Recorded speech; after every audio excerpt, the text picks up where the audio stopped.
Herkese selamlar dostlar. Bu günlerim sizlerle birlikte aldıklarımızı kendimizden açırıq. İlk bundan başlayaq. Bunlar magazindən almışıq. Ben arkasından almışıq. Burada sen özüncülər aparda orada yersən. Bunlar zəhrançılar. Bunlar apar orada yersən. Bir de aynı sıkılsın arada durmuşlarına. Bir de o jelibonla. İçinde iki tane de onlardan. Böyle omuzlardan onlardan almış. Bu ise Cəmzədəki mağazalar. Yaxşı. Bir tane belə uşaq var idi. Onun için belə mən Barbie aldım. Bu öz pulumdan almışam. Onu verəcək, mən də aparacağım o qaldı uşağın. O Moskvada qal. Bu da Bu da uşaq belədir. üçün. Bu da alıb ona görə. Hə.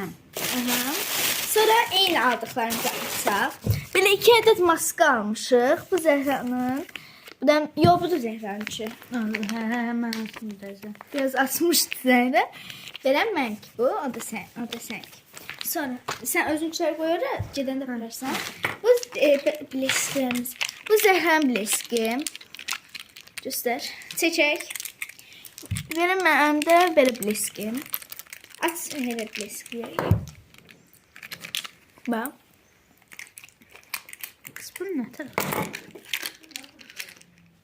Nəsə, mən sonra nədir? Bu qaş üçündür. Yox da birinci kimi aldığımlarını söyləyək.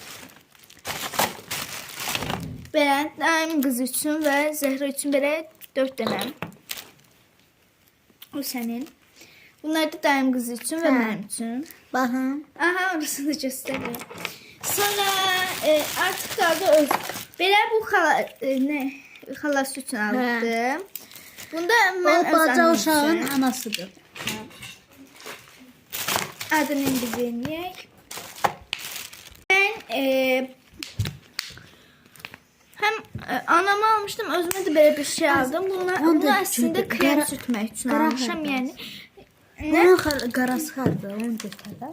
göstərmişəm də. Bu da mənim anam üçün. Bu da belə sponj almışdım. Bunun da belə kiprik qıvırtısı. Belə. Belə var. Və bu qədər idi.